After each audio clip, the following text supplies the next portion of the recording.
नमस्ते साथीहरू, welcome to अस्बीज नमस्ते कुकिङ। आज हामी अन्डा पकौडाको रेसिपी बनाउन गइरहेका छौं। सुरु गरौँ यसलाई चाहिने सामग्रीबाट।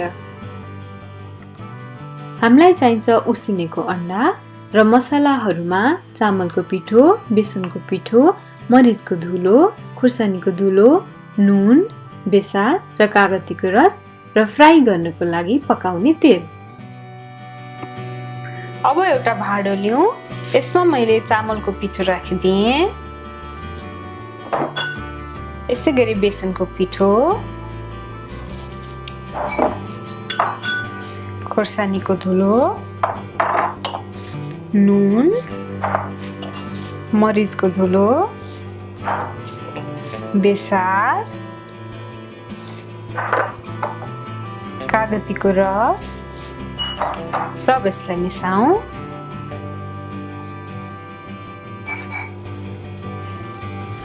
अब यसमा बिस्तारै पानी राखौँ र यसलाई स्मुथ पेस्ट बनाऊँ।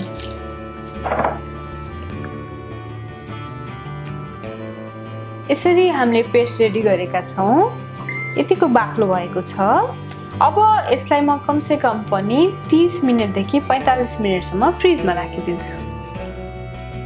मैले ब्याटरलाई फ्रिजबाट झिकेको छु। यसै गरी अन्डालाई पनि आधी बनाएर काटेको छु। अब मैले हिट अन गरेर एउटा प्यानमा तेल लिएँ र यसलाई तताउँछु। अब म अन्डालाई ब्याटरमा चोप्छु।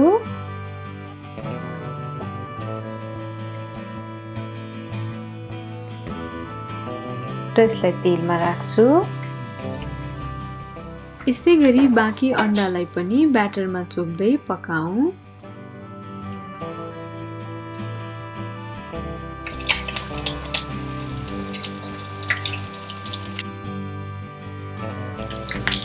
एउटा भाग पाकिसकेपछि अर्कोतिर फर्काइदिउँ।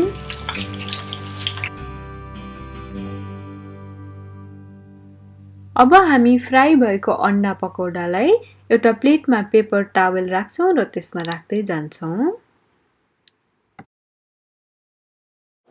यसरी हामीले सबै अन्डालाई फ्राई गरेर तयार गरेका छौं।